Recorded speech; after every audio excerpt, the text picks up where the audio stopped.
Salut tout le monde, donc on se retrouve pour le nouvel épisode, les appuis de fenêtre. Donc là on vient de poser celui-là, qui donnera, donc c'est la fenêtre de la chambre. Donc on est venu faire des entailles, donc j'ai quasiment, je sais pas si vous vous souvenez, j'avais un rang de parpaing ici. Donc j'ai quasiment tout enlevé au final. Je sais pas pourquoi, j'aurais peut-être pas dû le poser. C'est pas grave, ça se casse bien. Donc là on est venu faire une petite entaille sur le côté, pareil à droite, pour venir y poser l'appui de fenêtre. On a réalisé un coffrage qu'on est venu remplir, donc moi j'ai fait ça au mortier, quoi, classique, comme pour coller des parpaings. Et puis voilà, après j'ai fait un petit dôme en fait, si vous voulez, au-dessus du coffrage. Je suis venu poser l'appui de fenêtre. Ça c'est des appuis de fenêtre en 120, donc en réalité ils font 132 cm de large. Ils sont super lourds. Donc on a posé ça, on était 4. À 4 ça se fait facilement. Donc on est venu faire celui-là. Donc cette fenêtre là elle est finie. Le linteau est fait, tout est bien droit, tout est bien plat. L'appui de fenêtre est bien de niveau. Donc on va décoffrer aujourd'hui. La petite fenêtre de la buanderie, enfin la petite, la grande plutôt. On va, je pense, aujourd'hui essayer de faire l'appui de fenêtre ici. Donc ça va être un appui de fenêtre qu'on va couler. C'est pas un préfabriqué. Donc ça, je vous montrerai ça. Et puis on va aller voir donc la baie vitrée, la porte d'entrée de ça, on n'y a pas touché encore. Vous voyez, c'est comme hier. Je suis juste venu enlever le petit coffrage qu'il y avait ici. Et donc hier, on est venu aussi poser cet appui de fenêtre.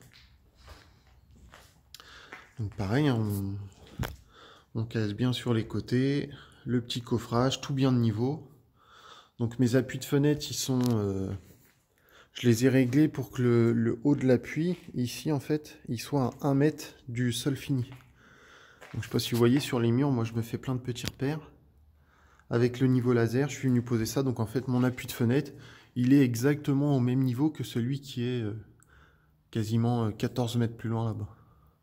Enfin, la maison fait un peu plus de 14 mètres de long, donc vous voyez bien, là, il doit y avoir au moins 10 mètres. Donc celui-là, il est fait. Il va falloir que je vienne lisser les côtés. Je ne sais pas trop comment ça s'appelle. Moi, je dis ça, j'appelle ça un tableau de fenêtre. Et le linteau qui est au-dessus qui a été décoffré, pareil, pour sécher un peu plus vite. En fait, c'est pareil, là, j'ai fait une petite bêtise. Je sais pas pourquoi j'aurais dû venir le faire à ras du mur. Et en fait, ma planche de coffrage, je suis venu l'incruster dans le mur. Donc, il va falloir, pareil, que je refasse. De toute manière, je vais refaire au-dessus, puis je viendrai épaissir un peu, là, de ce côté, avec sûrement du béton. Je sais pas trop encore comment je vais m'y prendre, mais je vais bien trouver une solution. Et puis donc la dernière fenêtre, là je vous remonte, on avait rebouché ici, on est venu reboucher l'aération aussi ici. Et voilà la dernière fenêtre, donc elle donne chez la voisine, celle-là. Donc on n'a pas encore fait le linteau. Le linteau, vous voyez, il va arriver le bas du linteau ici sur mon petit trait que j'ai fait au mur. On a décidé de mettre une fenêtre la plus grande possible, donc ici ce sera une fenêtre qui sera brouillée. Ce sera juste pour apporter de la lumière. Et une fenêtre qui ne s'ouvre pas, il n'y aura pas de poignée. Donc toujours le même principe. Donc ici il y avait aussi une aération, c'est pour ça qu'on est beaucoup plus large. Autrement on est venu faire voilà, une petite découpe dans... Donc là c'était de la brique rouge, ça se fait plutôt bien. Et puis toujours un petit coffrage, du mortier, on vient poser tout ça dessus. On le place bien, on le met de niveau, et puis voilà.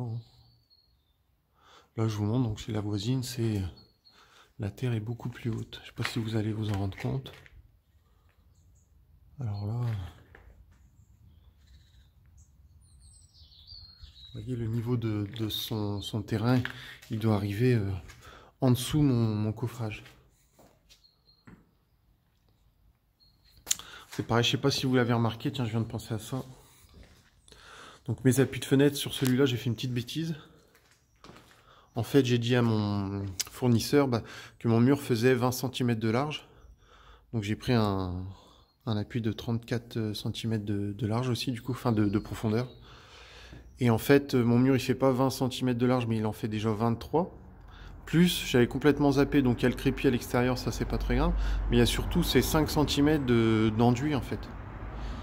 Donc là, si vous regardez bien, j'ai vraiment très peu de l'appui de fenêtre qui dépasse dans la maison. Donc là, je pense que je vais venir recouler du coup un appui ici.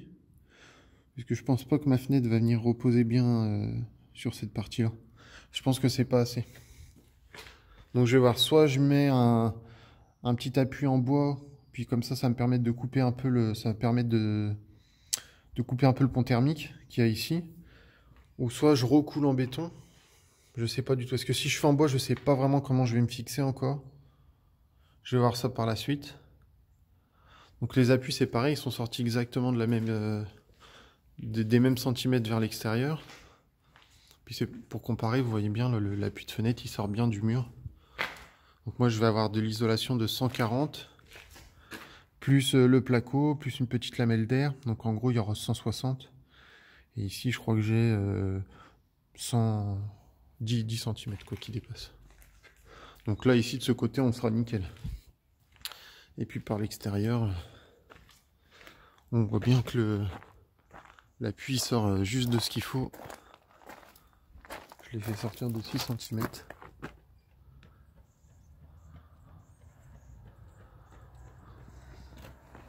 Vous voyez de l'autre côté forcément il sort un peu moins puisqu'il y a déjà le crépi de ce côté là. Donc ici il doit sortir de 4 je crois. Non je dis des bêtises, là-bas il sort de 8 et ici il sort de 6. Donc les appuis sont tous du même niveau. Alors l'extérieur c'est pas évident de s'en rendre compte puisque le terrain est en pente.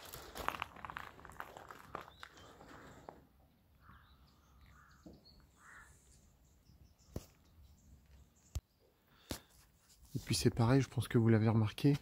Donc on est venu enlever la grande poutre qu'il y avait au-dessus de la fenêtre. On a rebouché du coup le trou. Et puis ici bah pareil à l'intérieur du coup. Ici c'est rebouché. Et on n'a plus du tout de poutre au-dessus. Pourquoi on a fait le choix de l'enlever? Ben, la poutre elle était pas vraiment solide. Sur toute cette longueur elle s'affaissait. Donc il aurait fallu soit faire des renforts en dessous. Et puis au final on n'en a pas vraiment besoin. Vous verrez après par la suite comment je vais faire pour venir renforcer un peu plus le plancher de l'étage. Et voilà. Donc, là on vient de faire le coffrage du premier appui de fenêtre. Donc on va venir le couler. On va faire une espèce de mortier quoi, ciment et puis sable, pas de cailloux. Et puis on va venir former l'appui de fenêtre. Donc vous voyez le petit coffrage qu'on vient de faire. C'est quelque chose d'assez simple. L'appui va sortir d'environ 6 cm. C'est ce qu'il faut quoi pour une fenêtre. Bon, je vous montre, on est venu faire aussi du coup linteau de la petite fenêtre là qui donne chez la voisine. Un peu compliqué celui-là. Puisque il n'y avait pas vraiment de place pour le remplir, on n'avait pas de place au-dessus, donc je suis venu en fait découper la petite planche là on le voit, pour y projeter un maximum de ciment. Et puis ensuite je suis venu reboucher. Alors il y aura peut-être un petit espace entre le mur et ce linteau, mais c'est pas très grave puisque de toute manière ce linteau là, il me sert juste à venir boucher le trou. Le vrai linteau, lui, il est au-dessus derrière la poutre, qui permet de reprendre le poids de la maison en fait. Donc j'ai fait comme ça, je verrai bien quand je vais décoffrer ce que ça va donner. Alors je suis venu faire l'appui de fenêtre. Donc ici on sera dans la buanderie. Je suis venu faire l'appui de fenêtre, c'est un appui que j'ai coulé. Donc j'ai fait ça hier. Vous le voyez, il n'est pas encore tout à fait sec. Donc j'ai laissé un débord de 6 cm ici. J'espère que ce sera assez, hein. C'est pas évident. Normalement en fait, quand on commande ces fenêtres, on a une note technique avec les fenêtres pour pouvoir justement savoir l'épaisseur. Et moi comme je les ai pas encore commandées, donc je fais 6 cm. Moi je vais avoir une fenêtre qui va faire déjà une certaine épaisseur, plus un isolant qui va faire, en tout ma fenêtre va faire en épaisseur 160. Donc après il faut bien que le petit rebord de la fenêtre vienne appuyer là-dessus en fait.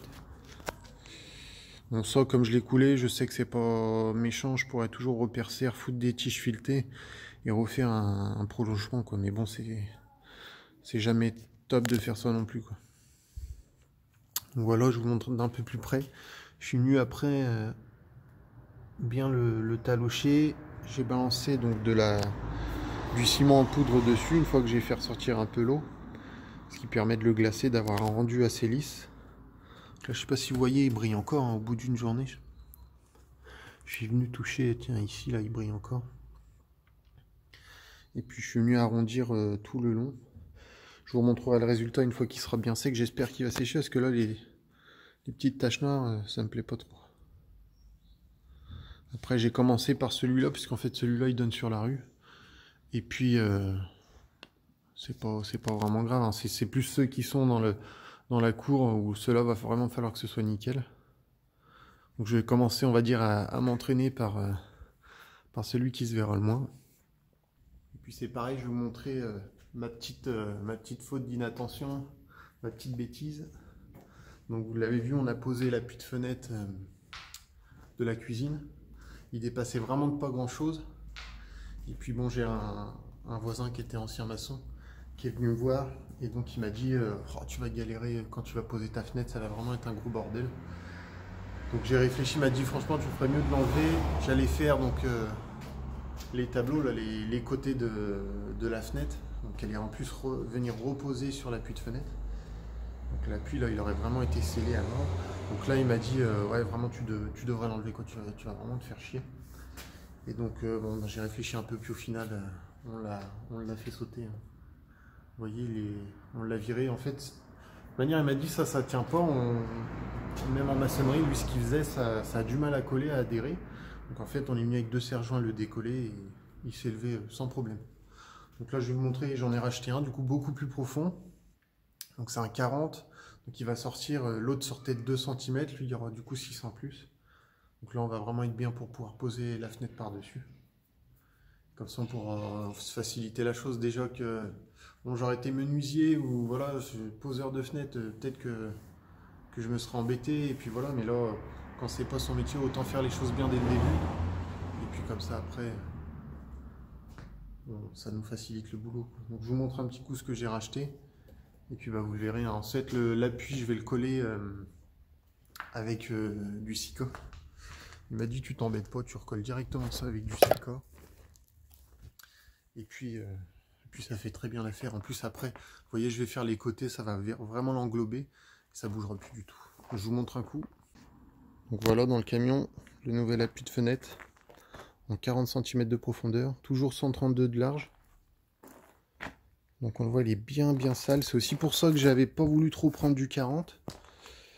Il m'avait dit que c'était un peu juste, hein, pour ces murs-là. Bon, et puis il faut savoir que la mesure, moi je me suis un peu trompé dès le départ. En fait, les 34,5 de profondeur, ils sont très bien pour des parpaings de 20. Il m'a dit que ça passait. Et en réalité, moi mes parpaings, ils font pas 20, ils font déjà 23. Et en plus, j'ai de l'enduit. Donc ça rajoute 5 cm. Donc en gros, mon mur, il fait plus 20 de ce que je lui avais dit, mais en réalité, il fait 27. Enfin, 28 même, 28, 27. Donc déjà, on n'était plus du tout bon. Et puis les 40, ils en avaient pas du tout, voire très peu. En fait, là, j'y suis allé ce soir, il en restait plus que celui-là. Et vous voyez, il est bien dégueulasse. Donc je vais venir le brosser une fois qu'il sera posé. Et puis vous voyez, je vais venir le coller, je vous disais là au Sika. Petit Sika comme ça, classique, c'est de la colle qui fait aussi extérieur. Puis au passage, j'ai racheté une petite boîte là avec des embouts. On en a jamais assez de tout ça. Je fais que de les... Alors soit je les paume, il y en a une paire que j'ai cassée. Et puis même d'en avoir plusieurs quand il y a du monde, c'est quand même plutôt... C'est mieux, c'est plus pratique. Donc je vais poser ça, j'attends que mon père arrive, hein, parce que tout seul c'est impossible à lever. Et puis au moins ce sera bien fait. Ça m'a permis au passage du coup d'avoir un mur bien plat, bien de niveau. Du coup j'ai recontrôlé, il est parfaitement de niveau. C'est pour ça aussi que je me permets de le recoller simplement au Sika.